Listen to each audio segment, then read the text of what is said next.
Hello students, welcome back. हम लोग एक एग्ज़ाम ओरिएंटेड सीरीज़ जो है आप लोगों के सामने लेकर आए हैं। इसमें हम 12th क्लास केमिस्ट्री का जो इलेक्ट्रोकेमिस्ट्री चैप्टर है उसके प्रीवियस बोर्ड के क्वेश्चन जो है वो डिस्कस कर रहे हैं। तो जैसा कि आप स्क्रीन पे देख पा रहे हैं स्टूडेंट्स, ये हमारे पास this is the part first of this CBSE previous board questions and the name of chapter is electrochemistry and we are dealing with part first. तो ऑलरेडी इस पार्ट फर्स्ट में को भी दो हिस्सों में पहले ऑलरेडी कर चुके हैं, पार्ट 1 और पार्ट 2, जिसके अंदर हम टोटल 7 क्वेश्चन जो हैं वो डिस्कस कर चुके हैं। तो आइए हम लोग इस पार्ट थर्ड में सीधे 8th क्वेश्चन पे चलते हैं। हमारा 8th क्वेश्चन देखिए, स्क्रीन पे आप देख पा रहे हैं। The question is in the plot of molar connectivity that is lambda m versus square root of concentration following curves are obtained for two electrolytes x and y, and you have to answer the question answer these question, and the question is predict the nature of electrolyte x and y.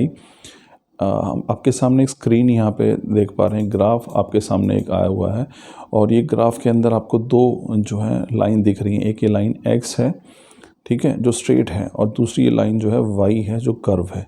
तो आपसे सवाल पूछा गया है कि इस graph के base पे आपको प्रिडिक्ट करना है कि x और y का नेचर कैसा है। तो सिंपल थिंग इज़ कि आपको बताना है कि इसमें से स्ट्रॉन्ग इलेक्ट्रोलाइट कौन सा है और वीक इलेक्ट्रोलाइट कौन सा है। तो ध्यान रखिए स्टूडेंट्स, यहाँ पे मैंने आपको पहले भी बताया है कि ये हमारे पास जो स्ट्रेट लाइन है ये जो मिल रही है, this is for strong electrolyte. तो स्ट्रॉन्ग इलेक्ट्रोलाइट केस में हमारे पास जो लाइन मिलती है हमें लैम्डा m और square root of c, that is molar connectivity versus square root of concentration के केस में अगर हमें एक स्ट्रेट लाइन मिलती है तो ये होता है स्ट्रॉन्ग इलेक्ट्रोलाइट। तो x चूँकि एक स्ट्रेट लाइन है सो एक स्ट्रॉन्ग इलेक्ट्रोलाइट है।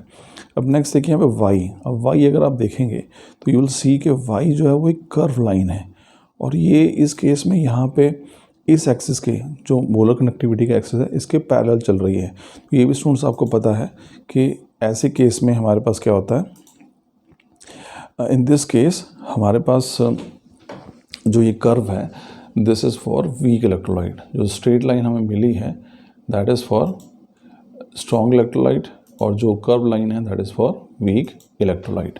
तो यहाँ पे पहला यही है, नेचर ये कि x जो है वो एक स्ट्रॉन्ग इलेक्ट्रोलाइट है और y जो है वो वीक इलेक्ट्रोलाइट है। अब सेकंड क्वेश्चन देखिए क्या है, what happens on extrapolation of lambda m to concentration approaching 0 for electrolyte x and y।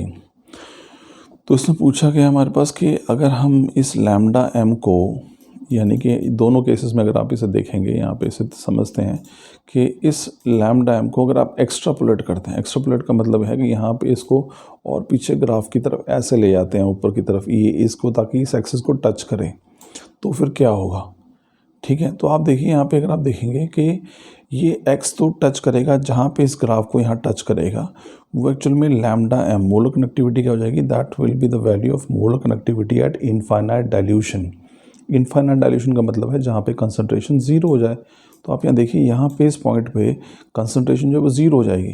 तो जब आप इस ग्राफ को वापस उल्टी दिशा में ले जाकर इस ग्राफ को टच करेंगे इस एक्सिस पे, यहाँ पे कंसंट्रेशन की वैल्यू कितनी है, 0 है। इसका मतलब ये होगा कि यहाँ पे जो x की वैल्यू है, जो मोलर कनेक्टिविटी है, ये जो मोलर कनेक्टिविटी है this will be in fact lambda m infinity, that is molar connectivity at infinite dilution. लेकिन स्टूडेंट अगर आप यहाँ पे देखने की कोशिश करेंगे तो you will come to know कि जो वीक इलेक्ट्रोलाइट है यहाँ पे, जो कि हमने y को लिया है, y के केस में ये ग्राफ कहीं भी इस एक्सिस को टच नहीं कर रहा है, सीधे इसके पैरेलल चल रहा है इस एक्सिस के। तो दिस मीन्स इस केस में हमारे पास हम लैम्डा m इन्फिनिटी की वैल्यू फाइंड आउट नहीं कर सकते। सो lambda m infinity can be obtained for strong electrolyte but cannot be obtained for weak electrolyte, because in case of weak electrolyte the axis never touches the lambda m axis. I'm sure student आपको ये topic समझ में आया होगा। चलिए next आगे बढ़ते हैं हम लोग। क्या है, एक छोटा सा न्यूमेरिकल है, इसे हम देखते हैं, इसको भी समझिएगा, आसान सा न्यूमेरिकल है।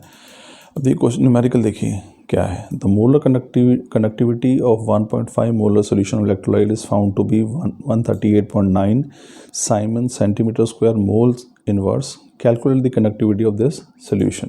तो हमसे पूछा गया है कि भाई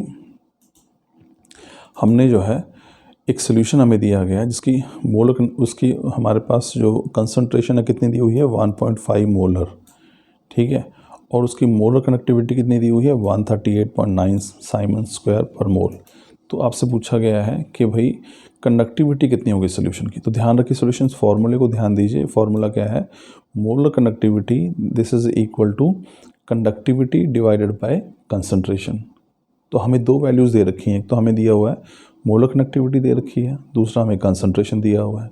यहाँ पे मोलर कनेक्टिविटी कितनी दी हुई है 138.9 और कंसंट्रेशन कितनी दी हुई है, अगर आप इसे देखें कंसंट्रेशन कितनी दी हुई है दिस इज़ 1.5 मोलर। तो हमें निकालनी है क्या, कंडक्टिविटी। तो सिंपल सा कंसेप्ट है यहाँ पे कंडक्टिविटी। तो लैम्डा एम जो किसके बराबर है, के डिवाइडेड बाई सी के बराबर हो जाएगा। तो कंडक्टिविटी किसके बराबर हो जाएगी, this is equal to molar conductivity multiplied by concentration. तो ये देखिए कंडक्टिविटी किसके बराबर आ जाएगी, molar conductivity divided by multiplied by C that is concentration. तो मोलर कंडक्टिविटी कितनी दी हुई है 138.9 और कंसंट्रेशन कितनी दी हुई है 1.5 मोल्स। तो मोल पर लीटर है, इसको हम अगर सेंटीमीटर क्यूब में कन्वर्ट करेंगे डिवाइड बाय 1000 तो आंसर जो आएगा वो आएगा 0.208 साइमन पर सेंटीमीटर। तो ये हमारा आंसर है स्टूडेंट्स। तो सिंपल सा है, हमें ये फॉर्मूला ध्यान रखिएगा, मोलर कनेक्टिविटी जो है this is equal to conductivity divided by concentration. तो simply conductivity is molar connectivity multiplied by concentration. तो फॉर्मूला यूज़ करेंगे और हमारा आंसर जो है वो आ जाएगा। तो इस पार्ट के लिए इतना ही स्टूडेंट्स। नेक्स्ट क्वेश्चन हम लोग नेक्स्ट पार्ट में डिस्कस करेंगे। Thank you.